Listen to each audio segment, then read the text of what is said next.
Selamat datang di channel Kuliah Kehidupan. Entah kenapa, tiba-tiba saya teringat pengalaman masa lalu.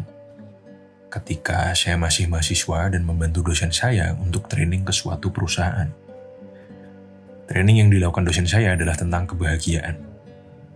Yang ironinya, waktu itu saya nggak bahagia. Percayalah, otak kita itu tidak selalu di pihak kita ketika kita ingin menciptakan suatu kebahagiaan. Coba kalian ingat, kapan situasi di mana kalian gak punya masalah? Saya bisa jamin, hampir gak pernah. Faktanya, kita hidup selalu menemui masalah. Ketika kita mengalami sebuah masalah dan akhirnya masalah itu selesai, kita akan dihadapkan oleh masalah lain yang mungkin jauh lebih berat dari sebelumnya. Dan itu terjadi terus-menerus sepanjang hidup kita, hingga kita nanti mati. Meski begitu, kita selalu menginginkan kehidupan yang berbeda. Kehidupan yang penuh makna, dikelilingi orang-orang yang tersayang, dan dipenuhi kebahagiaan. Tapi seringnya ketika kita ada di momen di mana kita seharusnya bisa bahagia, faktanya kita sering tidak bahagia di momen itu. Karena itulah saya mengatakan bahwa otak kita tidak selalu berada di pihak kita ketika kita ingin menciptakan kebahagiaan. Terus, gimana caranya kita melawan otak kita? Sebelum saya jelaskan, saya akan memberikan sebuah hal yang saya yakin kalian nggak tahu. Yaitu, kebahagiaan adalah skill. Untuk bahagia, kita nggak cuma harus berpikir positif, tapi kita juga harus melakukan aksi yang positif. Maka dari itu, ingat, kebahagiaan adalah sebuah skill. Dan semua skill bisa kita latih. Oke, kita langsung masuk ke materi. Pertama, kebahagiaan itu bukan hanya tentang positive thinking. Sekarang coba kalian ingat. Pernah nggak kalian ada di situasi di mana kalian sangat mengkhawatirkan sesuatu? Dan di situasi itu, kamu khawatir setiap detiknya. Meski kamu sadar bahwa khawatir nggak akan merubah apapun. Tapi meski begitu, kamu tetap khawatir. Dan kalian sadar nggak, ketika kalian dengerin podcast saya, pikiran kalian nggak bisa fokus dan malah berkelana kemana-mana. Saya jadi teringat sebuah jurnal yang menyatakan bahwa pikiran kita itu berkelana 46,9% dari semua waktu yang kita habiskan ketika kita bangun tidur sampai kita tidur lagi. Yang berarti, jika kalian sadari, pikiran kita itu otomatis seakan-akan dia punya jiwanya sendiri. Maka dari itu, sekali lagi saya ulangi, untuk bahagia, berpikir positif aja nggak cukup. Kalau nggak percaya, coba habis selesai dengerin podcast saya, kalian coba untuk diem, meditasi, dan cuma fokus ke nafas kalian. 5 menit aja. Saya yakin kalian nggak akan bisa. Yang berarti, bisa dibilang, mengontrol pikiran kita itu jauh lebih sulit dari mengontrol apa yang kita lakukan. Sekarang saya ingin kalian ingat lagi percakapan terakhir kalian dengan bos atau manajer kalian, atau atasan kalian, atau senior kalian, siapapun itu. Dan coba kalian evaluasi. Saya yakin banyak perkataan baik yang kalian dengar dari bos dan manajer kalian. Tapi saya juga yakin bahwa ada banyak hal yang harus kalian perbaiki keluar dari mulut bos dan manajer kalian. Terus apa yang kalian pikirkan setelah selesai ngobrol dengan bos dan manajer kalian? Otak kalian berpikir bahwa dari semua hal baik atau hal buruk yang diucapkan bos kalian, otak kalian akan lebih memikirkan hal buruk. Kalau kalian ngerasa begitu, gak ada yang salah dari otak kalian. Karena sebetulnya itu hanyalah sebuah pola. Kenapa begitu? Saya jadi teringat sebuah buku penelitian yang isinya tentang seorang profesor yang meneliti diary atau buku catatan orang lain.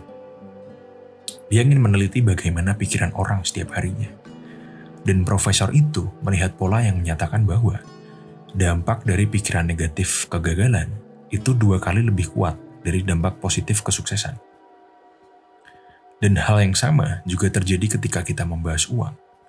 Seringnya kita terlalu memikirkan kesedihan atau kekecewaan ketika kita kehilangan uang, daripada kita memikirkan kebahagiaan atau kesenangan ketika kita mendapatkan uang.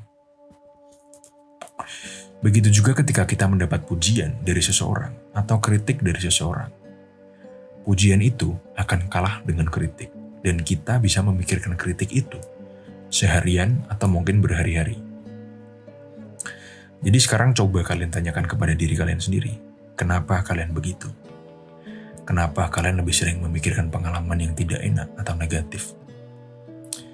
Nah, untuk memahami diri kalian sendiri, kalian harus mulai memahami bagaimana otak dan lingkungan otak kalian bekerja. Menurut penelitian, otak manusia itu selalu berevolusi. Zaman dulu, di zaman primitif, otak kita dituntut untuk berpikir keras supaya bisa hidup melawan binatang buas. Bisa makan enak dan bisa beranak pinak.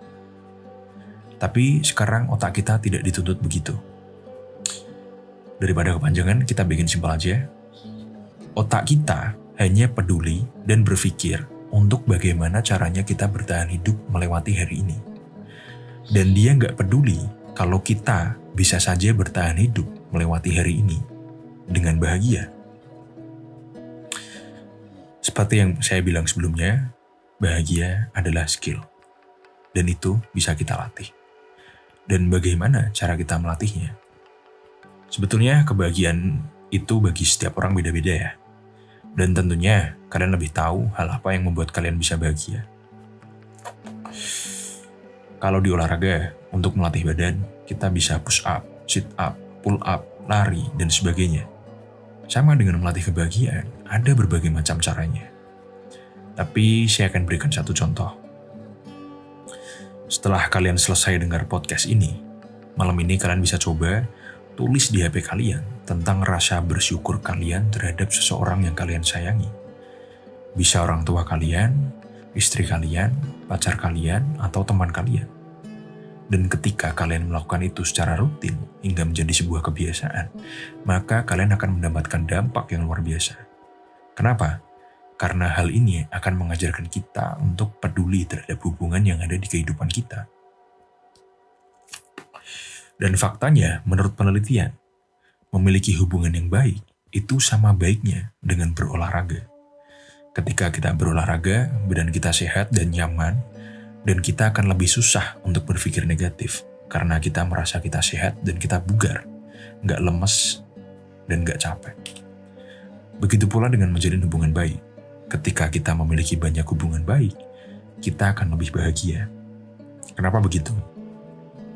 Sekali lagi, menurut penelitian ini datang dari Harvard. Saya lupa saya bacanya kapan ya, tapi saya ingat banget. Jadi di Harvard ada penelitian dari tahun 1970 sampai 2012 kemarin.